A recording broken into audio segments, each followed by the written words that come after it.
ਅੱਜ ਦਾ ਜੋ ਕਲਾਮ ਹੈ, ਅੱਜ ਮੈਂ ਛੋਟੀ ਜਿਹੀ ਗਵਾਹੀ ਬਾਈਬਲ ਵਿੱਚੋਂ ਤੁਹਾਡੇ ਨਾਲ ਸ਼ੇਅਰ ਕਰਾਂਗਾ। ਜੋ ਗਵਾਹੀ ਹੈ ਇਹ ਸੱਚੀ ਗਵਾਹੀ ਹੈ, ਕਿਉਂਕਿ ਬਾਈਬਲ ਵਿੱਚ ਸੱਚ ਲਿਖਿਆ ਗਿਆ ਹੈ। ਇਹ ਗਵਾਹੀ ਨੂੰ ਸੁਣ ਕੇ ਮੈਂ ਵਿਸ਼ਵਾਸ ਕਰਦਾ ਹਾਂ ਤੁਹਾਡਾ ਵੀ ਜੀਵਨ ਬਦਲ ਜਾਵੇਗਾ। ਜੋ ਅੱਜ ਦੇ ਸਰਮਨ ਦਾ ਵਿਸ਼ੇ ਇਹ ਹੈ, ਸੰਦੇਸ਼ ਦਾ ਵਿਸ਼ੇ ਇਹ ਹੈ ਨਾਓ ਆਈ ਨਾਓ, ਜਾਂ ਆਪਾਂ ਪੰਜਾਬੀ 'ਚ ਕਹਿ ਸਕਦੇ ਹਾਂ ਮੈਂ ਜਾਣਦਾ ਹਾਂ, ਹੁਣ ਮੈਂ ਜਾਣਦਾ ਹਾਂ, ਹੁਣ ਮੈਂ ਜਾਣ ਗਿਆ ਹਾਂ। ਅੱਜ ਦਾ ਵਿਸ਼ੇ ਇਹ ਹੈ ਨਾਓ ਆਈ ਨਾਓ। ਬਾਈਬਲ ਵਿੱਚ ਇੱਕ ਬੰਦੇ ਦਾ ਨਾਮ ਨੇਹਮ ਸੀ। ਉਹ ਨੇਹਮ ਸੈਨਾਪਤੀ ਸੀ ਉਸ ਦੇਸ਼ ਦੇ ਫੌਜ ਦਾ। ਦੇਸ਼ ਦਾ ਨਾਮ ਸੀਰੀਆ ਸੀ। ਸੀਰੀਆ ਵਿੱਚ ਰਹਿਣ ਵਾਲਾ ਸੀ ਤੇ ਉਹ ਬੜਾ ਯੋਧਾ ਸੀ, ਕਿਉਂਕਿ ਸੈਨਾਪਤੀ ਸੀ, ਉਹ ਕੈਪਟਨ ਸੀ ਫੌਜ ਦਾ। ਬਾਈਬਲ ਦੱਸਦੀ ਕਿ ਉਹ ਬੜਾ ਹੀ ਆਦਰਮਾਨ ਸੀ। ਲੋਕੀ ਉਹਨੂੰ ਬਹੁਤ ਪਸੰਦ ਕਰਦੇ ਸੀ। ਚੰਗਾ ਸੀ ਉਹ ਇਨਸਾਨ, ਉਹ ਯੋਧਾ ਸੀ, ਉਹ ਸੂਰਮਾ ਸੀ, ਉਹ ਬਲਵਾਨ ਸੀ, ਪਰ ਉਹ ਦਿਲ ਵਿੱਚ ਹੰਕਾਰ ਵੀ ਬਹੁਤ ਸੀ। ਉਹ ਕ੍ਰੋਧਵਾਨ ਵੀ ਛੇਤੀ ਹੋ ਜਾਂਦਾ ਸੀਗਾ। ਉਹ ਆਕੜ ਖੋਰਾ ਵੀ ਸੀ। ਤੇ ਉੱਥੇ ਜਿਹੜਾ ਰਾਜਾ ਸੀ ਉਸਨੂੰ ਬਹੁਤ ਪਿਆਰ ਕਰਦਾ ਸੀ। ਇੱਕ ਉਹ ਧਨ ਦੌਲਤ ਵੀ ਬਹੁਤ ਸੀ ਇਸ ਨੇਹਮ ਦੇ ਕੋਲ, ਪਰ ਉਹਦੀ ਜ਼ਿੰਦਗੀ ਵਿੱਚ ਇੱਕ ਸਮੱਸਿਆ ਸੀ। ਉਹ ਜ਼ਿੰਦਗੀ ਵਿੱਚ ਇੱਕ ਸਮੱਸਿਆ ਸੀ। ਸਮੱਸਿਆ ਇਹ ਸੀ ਕਿ ਉਸਨੂੰ ਕੋੜ ਹੋਇਆ ਸੀ ਨਾ। ਜਿਹੜਾ ਕੋੜੀ ਹੁੰਦਾ ਹੈ ਜ਼ਰੂਰ ਉਹ ਦਰਦਾਂ ਵਿੱਚ ਰਹਿੰਦਾ ਹੋਵੇਗਾ, ਪਰ ਉਹ ਦਰਦਾਂ ਕੋਈ ਪਰਵਾਹ ਨਹੀਂ ਸੀ, ਕਿਉਂਕਿ ਸੈਨਾਪਤੀ ਸੀ, ਉਹ ਕੈਪਟਨ ਸੀ ਫੌਜ ਦਾ। ਤੇ ਉਹ ਲੜਨ ਗਿਆ ਇਜ਼ਰਾਈਲੀਆਂ ਦੇ ਨਾਲ। ਸੀਰੀਆ ਤੇ ਇਜ਼ਰਾਈਲੀਆਂ ਦੀ ਲੜਾਈ ਲੱਗੀ ਤੇ ਪਰਮੇਸ਼ਰ ਦੀ ਮਰਜ਼ੀ ਅਨੁਸਾਰ ਸੀਰੀਆ ਜਿੱਤ ਗਈ।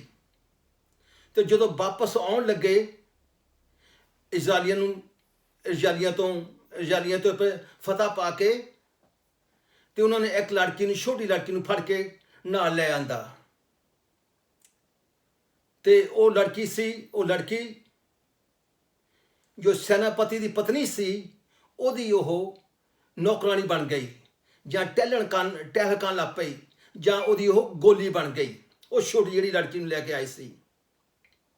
ਇਹ ਜਿਹੜੀ ਛੋਟੀ ਲੜਕੀ ਸੀ, ਕੋਈ ਵੀ ਇਹਦਾ ਨਾਂ ਨਹੀਂ ਜਾਣਦਾ ਉਹਦਾ ਨਾਂ ਕੀ ਸੀ, ਪਰ ਆਪਾਂ ਇੱਕ ਜਾਣਦੇ ਹਾਂ, ਪਰਮੇਸ਼ਰ ਉਹਦੇ ਨਾਮ ਨੂੰ ਜਾਣਦਾ ਸੀਗਾ।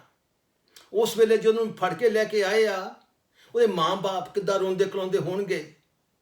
ਮਾਂ-ਬਾਪ ਉਸ ਲੜਕੀ ਵਾਸਤੇ ਕਿੰਨੇ ਸੋਹਣੇ ਸੋਹਣੇ ਪਲਾਨ ਬਣਾਏ ਹੋਣਗੇ ਉਹਦੀ ਜ਼ਿੰਦਗੀ ਵਾਸਤੇ।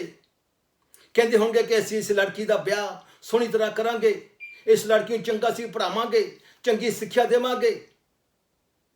ਜਿੰਨੇ ਵੀ ਉਹਨਾਂ ਦੇ ਪਲਾਨ ਸੀਗੇ, ਜਿੰਨੇ ਵੀ ਉਹਨਾਂ ਦੀ ਆਸ਼ਾ ਸੀ ਉਸ ਲੜਕੀ ਉੱਪਰ, ਉਹ ਸਾਰੀ ਬਰਬਾਦ ਹੋ ਗਈ।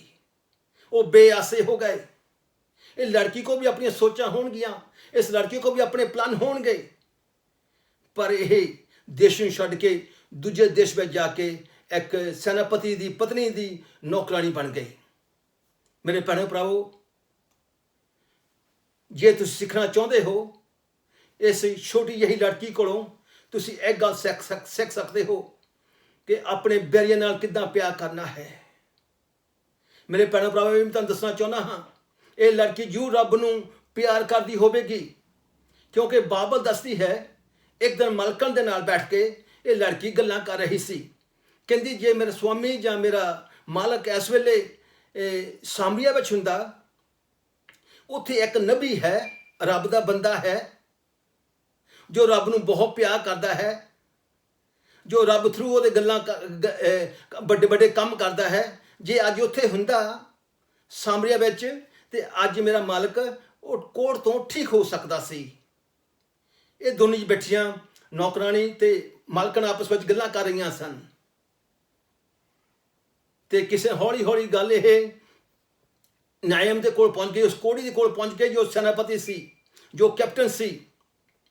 ਤੇ ਉਹਨੂੰ ਇਹ ਗੱਲ ਸੋਹਣੀ ਲੱਗੀ ਤੇ ਉਹਨੇ ਜਾ ਕੇ ਰਾਜੇ ਨਾਲ ਗੱਲਬਾਤ ਕੀਤੀ, ਜਿਹੜਾ ਉਸ ਦੇਸ਼ ਦਾ ਰਾਜਾ ਸੀ, ਸੀਰੀਆ ਦਾ ਜੋ ਰਾਜਾ ਸੀ ਉਸ ਵੇਲੇ। ਤੇ ਉਹ ਸੀਰੀਆ ਦਾ ਰਾਜਾ ਜਿਹੜਾ ਸੀ ਉਹ ਆਪਣੇ ਸੈਨਾਪਤੀ ਨੂੰ ਨੇਮ ਨੂੰ ਬਹੁਤ ਸਾਰਾ ਪਿਆਰ ਕਰਦਾ ਸੀ। ਉਹ ਵੀ ਚਾਹੁੰਦਾ ਸੀਗਾ ਕਿ ਇਹਦਾ ਕੋੜ ਜਾਂਦਾ ਲੱਗੇ। ਉਹਨੇ ਉਹਦੇ ਨਾਲ ਹਾਂ ਕੀਤੀ, ਹਾਂ ਮੈਂ ਚਿੱਠੀ ਲਿਖਦਾ ਹਾਂ ਇਜ਼ਰਾਈਲੀਆਂ ਦੇ ਰਾਜੇ ਨੂੰ, ਤੇ ਤੂੰ ਇਹ ਚਿੱਠੀ ਲੈ ਕੇ ਉਹਦੇ ਕੋਲ ਚਲ ਜਾਇਓ ਤੇ ਉਹ ਤੈਨੂੰ ਤੁਹਾਨੂੰ ਠੀਕ ਕਰ ਦੇਵੇਗਾ। ਉਹ ਚਿੱਠੀ ਲਿਖ ਦਿੱਤੀ, ਆਪਣੀ ਸਟੰਪ ਲਾ ਦਿੱਤੀ, ਆਪਣੇ ਸਾਈਨ ਕਰ ਦਿੱਤੇ ਤੇ ਨਾਲ ਉਹਨੂੰ ਕਹਿਤਾ ਕਿ ਅੱਲਾ 30-40 ਕਰੋੜ ਰੁਪਈਆ ਲੈ ਲਾ ਨਾਲ, ਕਿਉਂਕਿ ਉਸ ਟਾਈਮ ਦੇ ਉੱਪਰ ਸੋਨਾ ਚਾਂਦੀ ਹੁੰਦੇ ਸੀਗੇ, ਸੋਨੇ ਚਾਂਦੀ ਸਿੱਕੇ ਹੁੰਦੇ ਸਨ। ਤੇ ਅੱਜ ਦੇ ਪੈਸਾ ਨਾਲ ਹਿਸਾਬ ਨਾਲ ਆਪਾਂ ਦੇਖੀਏ ਤੇ ਘੱਟੋ ਘੱਟ 30-40 ਕਰੋੜ ਰੁਪਈਏ ਕੋੜ ਨਾਲ ਲੈ ਕੇ ਗਏ। ਤੇ ਜਦੋਂ ਇਹ ਗੱਲ ਹੋਈ ਤੇ ਮੇਰੇ ਭੈਣ ਭਰਾਵੋ ਦਾ ਬਾਬਤ ਦੱਸਦੀ ਹੈ ਸਾਨੂੰ, ਜਦੋਂ ਉਹ ਚਿੱਠੀ ਲੈ ਕੇ ਗਏ ਇਜ਼ਰਾਈਲ ਦੇ ਵਿੱਚ, ਉਹ ਜਾ ਕੇ ਰਾਜੇ ਨੂੰ ਦਿੱਤੀ ਚਿੱਠੀ, ਲਓ ਜੀ ਚਿੱਠੀ ਆਈ ਹੈ ਤੁਹਾਨੂੰ, ਸੀਰੀਆ ਦੇ ਰਾਜੇ ਨੇ ਭੇਜੀ ਹੈ ਜਾਂ ਆਰਾਮ ਦੇ ਰਾਜੇ ਨੇ ਤੁਹਾਨੂੰ ਭੇਜੀ ਹੈ। ਉਹ ਪੜ੍ਹਿਆ, ਇਜ਼ਰਾਈਲੀਆਂ ਦੇ ਰਾਜੇ ਨੇ ਉਹ ਚਿੱਠੀ ਨੂੰ ਪੜ੍ਹਿਆ, ਦੇਖਿਆ ਉਹਦੀ ਸਟੰਪ ਲੱਗੀ, ਦੇਖਿਆ ਉਹਦੇ ਸਾਈਨ ਕੀਤੇ, ਪੜ੍ਹ ਕੇ ਆਪਣੇ ਕੱਪੜੇ ਪਾੜ ਕੇ ਉਦਾਸ ਹੋ ਗਿਆ, ਬਹੁਤ ਉਦਾਸ ਗਿਆ, ਘਬਰਾ ਗਿਆ ਤੇ ਕਹਿਣ ਲੱਗਾ ਮੈਂ ਕੋਈ ਪਰਮੇਸ਼ਰ ਨਹੀਂ ਹਾਂ ਕਿ ਮੈਂ ਕਿਸੇ ਨੂੰ ਮਰੇ ਨੂੰ ਜਿੰਦਾ ਕਰ ਸਕਾਂ। ਮੈਂ ਕੋਈ ਪਰਮੇਸ਼ਰ ਨਹੀਂ ਹਾਂ ਕਿ ਮੈਂ ਕਿਸੇ ਬਿਮਾਰੀ ਨੂੰ, ਕੋੜ ਨੂੰ ਮੈਂ ਚੰਗਾ ਕਰ ਦੇਵਾਂ। ਇਹ ਮੈਂ ਕਿੱਦਾਂ ਕਰ ਸਕਦਾ। ਬਹੁਤ ਉਦਾਸਿਆ ਹੋਇਆ ਸੀ, ਘਬਰਾ ਗਿਆ ਸੀ। ਉਹ ਸੋਚਿਆ ਕਿ ਇੱਕ ਸੀਰੀਆ ਦੇ ਰਾਜੇ ਦੀ ਇੱਕ ਹੋਰ ਚਲਾਕੀ ਹੈ, ਉਹ ਸਾਡੇ ਨਾਲ ਫੇਰ ਮੁੜ ਕੇ ਲੜਨਾ ਚਾਹੁੰਦਾ ਹੈ। ਪਰ ਮੇਰੇ ਭੈਣ ਭਰਾ ਨੂੰ ਦੱਸਣਾ ਚਾਹੁੰਦਾ ਹਾਂ, ਇਸ ਵੇਲੇ ਉਹ ਲੜਨ ਨਹੀਂ ਆਇਆ, ਬਲਕਿ ਇਸ ਵੇਲੇ ਕੁਛ ਉਹਨਾਂ ਕੋਲੋਂ ਲੈਣ ਆਇਆ ਸੀ। ਸੋ ਉਸ ਰਾਜੇ ਨੇ ਇਹ ਗੱਲ ਹੌਲੀ ਹੌਲੀ, ਜੋ ਰੱਬ ਦਾ ਬੰਦਾ ਸੀ ਅਲੀਸ਼ਾ ਸੀ, ਜੋ ਨਬੀ ਸੀ ਉਸ ਦੇਸ਼ ਦਾ ਸਾਮਰੀਆ ਵਿੱਚ, ਉਹਨੇ ਕਿਹਾ ਕਿ ਤੂੰ ਰਾਜੇ ਨੂੰ ਜਾ ਕੇ, ਇੱਕ ਹਲਕਾਰੇ ਨੂੰ ਭੇਜਿਆ, ਕਹਿੰਦਾ ਜਾ ਕੇ ਰਾਜੇ ਨੂੰ ਆਪਣੇ ਨੂੰ ਦੱਸ ਦੇ ਕਿ ਉਸ ਜਿਹੜੇ ਆਏ ਆ ਤੇਰੇ ਕੋਲ, ਉਹਨਾਂ ਨੂੰ ਮੇਰੇ ਕੋਲ ਘੱਲ ਦੇ। ਤੇ ਇੱਥੇ ਲਿਖਿਆ, ਬਾਅਦ ਵਿੱਚ ਲਿਖਿਆ ਗਿਆ ਹੈ ਕਿ ਉਹਨਾਂ ਨੂੰ ਮੇਰੇ ਤੋਂ ਘੱਲ ਦੇ, ਉਹਨੂੰ ਮੇਰੇ ਕੋਲ ਆਉਣ ਦੇ, ਤਾਂ ਜੋ ਉਹਨੂੰ ਪਤਾ ਲੱਗੇ ਭਾਈ ਇਜ਼ਰਾਈਲ ਵਿੱਚ ਇੱਕ ਨਬੀ ਹੈ। ਕਹਿੰਦਾ ਉਹਨੂੰ ਪਤਾ ਲੱਗ ਜਾਊਗਾ, ਨਾਲੇ ਉਸ ਕੋੜੀ ਨੂੰ ਪਤਾ ਲੱਗ ਜਾਵੇਗਾ ਕਿ ਇੱਥੇ ਕੋਈ ਹੈ ਰੱਬ ਦਾ ਬੰਦਾ ਜਿਹੜਾ ਰੱਬ ਉਹਦੇ ਥਰੂ ਕੰਮ ਕਰ ਰਿਹਾ ਹੈ। ਤੇ ਉਸਨੇ, ਰਾਜੇ ਨੇ ਇਸ ਤਰੀਕੇ ਨਾਲ ਕੀਤਾ ਕਿ ਜਾ ਕੋੜੀ ਨੂੰ ਕਿਹਾ, ਕਿ ਨਾਇਮ ਨੂੰ ਕਿਹਾ ਕਿ ਆਪਣੀ ਫੌਜ ਨੂੰ, ਆਪਣੇ ਰੱਥ ਨੂੰ ਤੇ ਆਪਣੇ ਘੋੜਿਆਂ ਨੂੰ, ਜਿਹੜੇ ਉਹਦੇ ਨਾਲ ਆਏ ਸਨ, ਜਿਹੜੇ ਉਹਦੇ ਦੇਖਭਾਲ ਕਰਦੇ ਸਨ, ਕਹਿੰਦਾ ਤੂੰ ਸਾਰੇ ਜਣੇ ਉਹ ਕੋਲ ਚਲ ਜਾਓ, ਉਹ ਸਾਮਰੀਆ ਵਿੱਚ ਹੈ। ਤੇ ਜਦੋਂ ਉੱਥੇ ਆਏ ਤੇ ਇਹ ਜੋ ਰੱਬ ਦਾ ਬੰਦਾ ਸੀ, ਜੋ ਨਬੀ ਸੀ, ਜਿਹਦਾ ਨਾਮ ਅਲੀਸ਼ਾ ਸੀ, ਉਹਨੇ ਆਪਣਾ ਇੱਕ ਹਲਕਾਰਾ ਬਾਹਰ ਭੇਜਿਆ ਤੇ ਉਹਨੂੰ ਕਿਹਾ, ਨੇਮ ਨੂੰ ਕਿਹਾ ਕਿ ਨੇਮ ਤੂੰ ਇੱਦਾਂ ਕਰ, ਤੂੰ ਜਾ ਕੇ, ਮੇਰੇ ਨਬੀ ਨੇ ਦੱਸਿਆ ਹੈ, ਮੇਰੇ ਮਾਲਕ ਨੇ, ਮੇਰੇ ਸਵਾਮੀ ਨੇ ਦੱਸਿਆ ਹੈ ਕਿ ਉਹਨੂੰ ਜਾ ਕੇ ਦੱਸ ਦੇ ਕਿ 7 ਚੁੱਭੀਆਂ ਯਰਦਨ ਨਦੀ ਦੇ ਵਿੱਚ ਜਾ ਕੇ, ਦਰਿਆ ਦੇ ਵਿੱਚ ਜਾ ਕੇ ਚੁੱਭੀਆਂ ਮਾਰੇ ਤੇ ਉਹ ਠੀਕ ਹੋ ਜਾਵੇਗਾ। ਪਰ 7 ਚੁੱਭੀਆਂ ਮਾਰਨੀਆਂ ਪੈਣੀਆਂ ਹਨ। ਉਹ ਸੁਣ ਕੇ, ਨੇਮ ਸੁਣ ਕੇ ਘਬਰਾ ਗਿਆ। ਉਹ ਕਹਿੰਦਾ ਇਹਨੂੰ ਤਾਂ ਮੇਰਾ ਆਦਰ ਕਰਨਾ ਚਾਹੀਦਾ ਸੀਗਾ, ਇਹ ਤਾਂ ਬਾਹਰ ਹੀ ਨਿਕਲੇ, ਵਿੱਚੋਂ ਅੰਦਰੋਂ ਨਹੀਂ ਆਇਆ। ਇਹਨੇ ਇੱਕ ਹਲਕਾਰਾ ਭੇਜਤਾ, ਮੇਰੇ ਕੋਲ ਇੱਕ ਚੇਲਾ ਭੇਜਿਆ ਆਪਣਾ। ਸੋ ਮੇਰੇ ਭੈਣ ਭਰਾਵੋ, ਦੱਸਣਾ ਚਾਹੁੰਦਾ ਹਾਂ, ਇਸ ਇਨਸਾਨ ਦੇ ਕੋਲ ਆਕੜ ਸੀ, ਇਹ ਆਕੜ ਖੋਰਾ ਸੀ, ਇਹ ਹੰਕਾਰੀ ਸੀ। ਤੇ ਕਹਿੰਦਾ ਜੇ ਮੈਨੂੰ ਚੁੱਭੀਆਂ ਹੀ ਮਾਰਨੀਆਂ ਪੈਣੀਆਂ ਸੀ, 7 ਚੁੱਭੀਆਂ ਮਾਰ ਕੇ ਮੈਂ ਠੀਕ ਹੋ ਜਾਣਾ ਸੀ। ਸਾਡੇ ਦੇਸ਼ ਵਿੱਚ ਬਹੁਤ ਸੋਹਣੇ ਦਰਿਆ ਹਨ, ਮੈਂ ਦਰਿਆਵਾਂ ਵਿੱਚ ਚੁੱਭੀਆਂ ਮਾਰ ਸਕਦਾ ਸੀ। ਚਲੋ ਮੈਂ ਇਜ਼ਰਾਈਲ ਵਿੱਚ ਆ ਗਿਆ ਹਾਂ, ਇਜ਼ਰਾਈਲ ਵਿੱਚ ਬਹੁਤ ਸੋਹਣੇ ਦਰਿਆ ਹਨ, ਮੈਨੂੰ ਉੱਧਰ ਜਾ ਕੇ ਕਹਿੰਦਾ ਵੀ ਉਸ ਦੂਜੇ ਦਰਿਆ ਵਿੱਚ ਚੁੱਭੀ ਮਾਰ ਲਾ। ਪਰ ਇਹ ਜਿਹੜਾ ਦਰਿਆ ਹੈ, ਯਰਦਨ ਨਦੀ ਹੈ ਜਾਂ ਯਰਦਨ ਦਰਿਆ ਹੈ, ਇਹ ਤਾਂ ਗੰਦਾ ਹੈ, ਇਹ ਵਿੱਚ ਚਿੱਕੜ ਹੈ, ਇਹ ਵਿੱਚ ਗੰਦਗੀ ਹੈ, ਇਹ ਮੇਰੇ ਕੋਲ ਨਹੀਂ ਹੋਣਾ। ਗੁੱਸੇ ਹੋਣ ਲੱਗਾ ਆਪਣੇ ਆਪ ਨੂੰ। ਤੇ ਨਾਲ ਦੇ ਉਹਦੇ ਸਾਥੀ ਆਏ ਹੋਏ ਸਨ, ਉਹਦੇ ਨਾਲ ਜਿਹੜੇ ਸਨ, ਉਹਨਾਂ ਨੇ ਉਹਨੂੰ ਸਮਝਾਇਆ, ਕਿਹਾ ਕਿ ਜੇਕਰ ਨਬੀ ਤੈਨੂੰ ਕੋਈ ਔਖਾ ਕੰਮ ਕਰਨ ਨੂੰ ਕਹਿ ਦਿੰਦਾ ਤੇ ਤੂੰ ਛੇਤੀ ਕਰਨ ਦੀ ਕੋਸ਼ਿਸ਼ ਕਰਨੀ ਸੀ। ਉਹਨੇ ਸਿਰ ਤੈਨੂੰ ਹੁਣ 7 ਚੁੱਭੀਆਂ ਮਾਰ ਨੂੰ ਕਿਹਾ ਕਿ ਤੂੰ 7 ਚੁੱਭੀਆਂ ਮਾਰ ਲੈ, ਤੂੰ ਠੀਕ ਹੋ ਜਾਵੇਗਾ। ਉਹਨੂੰ ਠੀਕ ਹੋਣ ਦੀ ਲੋੜ ਸੀ। ਉਹ ਇਸ ਵੇਲੇ ਕੋੜ ਵਿੱਚ ਫਸਿਆ ਹੋਇਆ ਸੀ। ਤੇ ਉਹਨਾਂ ਨੇ ਬਾਬਤ ਦੱਸੀ ਹੈ ਕਿ ਉਹ ਨੇਮ ਨੇ, ਉਸ ਕੋੜੀ ਨੇ, ਜੋ ਉਹਦੇ ਨਾਲ ਦੇ ਸਾਥੀ ਸਨ, ਉਹਨਾਂ ਦੀ ਗੱਲਾਂ ਨੂੰ ਸੋਚਿਆ, ਸਮਝਿਆ ਤੇ ਉਹਨੇ ਕਿਹਾ ਚੰਗਾ ਜੀ ਮੈਂ ਚੁੱਭੀਆਂ ਮਾਰਦਾ ਹਾਂ। ਉਹਨੇ 6 ਚੁੱਭੀਆਂ ਮਾਰ ਲਈਆਂ। 6 ਚੁੱਭੀਆਂ ਮਾਰ ਕੇ ਠੀਕ ਨਹੀਂ ਹੋਇਆ। ਤੇ ਉਹ ਸੋਚਿਆ ਹੋਵੇਗਾ ਲੈ ਇੱਕ ਹੀ ਚੁੱਭੀ ਦੇ ਗਈ ਆ, ਮੈਂ ਹੁਣ ਤੱਕ ਠੀਕ ਨਹੀਂ ਹੋਇਆ, ਹੁਣ 7ਵੀਂ ਚੁੱਭੀ ਮਾਰੀ ਤੇ ਬਾਈਬਲ ਦੱਸਦੀ ਹੈ ਜੋ ਸਤਮੁੱਚ ਬਿਮਾਰ ਕੇ ਬਾਹਰ ਨਿਕਲਿਆ, ਉਹਦਾ ਸਰੀਰ ਬਿਲਕੁਲ ਤੰਦਰੁਸਤ ਸੀ, ਉਹਦਾ ਸਰੀਰ ਬਿਲਕੁਲ ਸਾਫ਼ ਸੀ, ਉਹਦਾ ਕੋੜ ਜਾਂਦਾ ਲੱਗਾ, ਉਹ ਸ਼ੁੱਧ ਹੋ ਗਿਆ। ਮੇਰੇ ਭੈਣੇ ਭਰਾਵੋ, ਮੈਂ ਦੱਸਣਾ ਚਾਹੁੰਦਾ ਹਾਂ, ਅੱਜ ਵੀ ਪ੍ਰਭੂ ਯਿਸੂ ਮਸੀਹ ਦਾ ਲਹੂ ਤੁਹਾਨੂੰ ਸਾਰੇ ਪਾਪਾਂ ਤੋਂ ਸ਼ੁੱਧ ਕਰ ਸਕਦਾ ਹੈ। ਤੁਹਾਡੇ ਕੋਈ ਪਾਪਾਂ ਦੇ ਦਾਗ ਲੱਗੇ ਹੋਏ ਹਨ, ਤੁਹਾਡੇ ਦਿਲ ਦੇ ਵਿੱਚ ਪਾਪਾਂ ਦੇ ਦਾਗ ਲੱਗੇ ਹੋਏ ਹਨ, ਜੋ ਨੇਰ ਦੇ ਕੰਮ ਕੀਤੇ ਹੋਏ ਹਨ, ਅੱਜ ਪਰਮੇਸ਼ਰ ਤੁਹਾਨੂੰ ਮਾਫ ਕਰ ਸਕਦਾ ਹੈ। ਅੱਜ ਪਰਮੇਸ਼ਰ ਤੁਹਾਨੂੰ ਵੀ ਸ਼ੁੱਧ ਕਰ ਸਕਦਾ ਹੈ। ਜੇ ਡੇਵਿਡ ਨੂੰ ਸ਼ੁੱਧ ਕਰ ਸਕਦਾ, ਉਹ ਕਿਹਾ ਕਿ ਡੇਵਿਡ ਨੇ ਕਿਹਾ, ਹੇ ਪਰਮੇਸ਼ਰ, ਮੈਨੂੰ ਬਰਫ਼ ਨਾਲ ਵੀ ਚਿੱਟਾ ਕਰ ਦੇ, ਮੈਂ ਬਰਫ਼ ਨਾਲ ਵੀ ਜ਼ਿਆਦਾ ਚਿੱਟਾ ਹੋ ਜਾਵਾਂ, ਕਪਾਹ ਦੇ ਫੁੱਲ ਵਰਗਾ ਬਣ ਜਾਵਾਂ।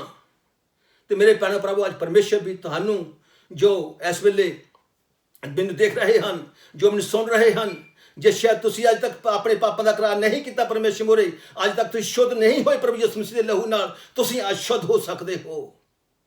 ਸੋ ਨੇਮ, ਉਹ ਕੋੜੀ ਜਿਹੜਾ ਸੀਗਾ, ਉਹ ਬਿਲਕੁਲ ਸਾਫ਼ ਹੋ ਗਿਆ। ਬਾਈਬਲ ਦੱਸਦੀ ਹੈ ਬਿਲਕੁਲ ਸਾਫ਼ ਹੋ ਗਿਆ, ਉਹਦਾ ਕੋੜ ਜਾਂਦਾ ਲੱਗਾ। ਕਿਉਂ ਜਾਣ ਲੱਗਾ? ਕਿਉਂਕਿ ਉਹ ਪਰਮੇਸ਼ਰ ਦੇ ਬੰਦੇ ਦਾ ਆਗਿਆਕਾਰੀ ਬਣ ਗਿਆ, ਉਹ ਪਰਮੇਸ਼ਰ ਦਾ ਆਗਿਆਕਾਰੀ ਬਣ ਗਿਆ। ਉਹਦੀ ਆਕੜ ਦੂਰ ਹੋ ਗਈ, ਉਹਦਾ ਹੰਕਾਰ ਟੁੱਟ ਗਿਆ। ਉਹ ਜੋ ਵੀ ਆਪਣੇ ਆਪ ਨੂੰ ਵੱਡਾ ਸਮਝਦਾ ਸੀ, ਅੱਜ ਉਹ ਪਰਮੇਸ਼ਰ ਦਾ ਦਾਸ ਬਣ ਕੇ ਅੱਜ ਪਰਮੇਸ਼ਰ ਦੇ ਹਜ਼ੂਰ ਵਿੱਚ ਆਇਆ। ਇਹ ਜੋ ਛੋਟੀ ਜਿਹੀ ਗਵਾਹੀ ਮੈਂ ਤੁਹਾਨੂੰ ਸੁਣਾ ਰਿਹਾ ਹਾਂ, ਇਹ ਗਵਾਹੀ ਸੱਚਮੁੱਚ ਇਸ ਤਰੀਕੇ ਨਾਲ ਹੋਈ ਹੈ। ਇਹ ਹਕੀਕਤ ਹੈ, ਇਹ ਰਿਐਲਿਟੀ ਹੈ ਜੋ ਲਿਖਿਆ ਗਿਆ ਬਾਈਬਲ ਦੇ ਵਿੱਚ। ਸੋ ਮੇਰੇ ਭੈਣੋ ਭਰਾਵੋ, ਜਦੋਂ ਉਹ ਠੀਕ ਹੋ ਗਿਆ ਤੇ ਜੋ ਆਪਣੇ ਫੇਰ ਹੱਥ ਲੈ ਆਪਣੇ ਰਾਸਤੇ ਉੱਪਰ ਚੜਿਆ, ਘੋੜੇ ਨਾਲ ਜਿਹੜੇ ਨਾਲ ਦੇ ਸਾਥੀ ਸੀ, ਜਿਹੜੇ ਘੋੜਿਆਂ ਤੇ ਆਏ ਸੀ, ਉਹ ਨਾਲ ਜਾ ਕੇ ਗਏ। ਉਸ ਵੇਲੇ ਹੁਣ ਉਹ ਆਪ ਜਾਂਦੇ ਹਨ ਅਲੀਸ਼ਾ ਦੇ ਕੋਲ, ਉਸ ਰੱਬ ਦੇ ਬੰਦੇ ਦੇ ਕੋਲ ਜਾਂਦੇ ਹਨ ਤੇ ਜਾ ਕੇ ਕਹਿੰਦੇ ਹਨ ਥੈਂਕ ਯੂ।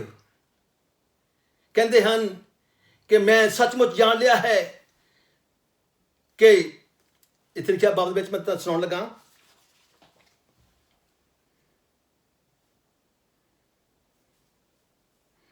ਪਰ ਉਸਨੇ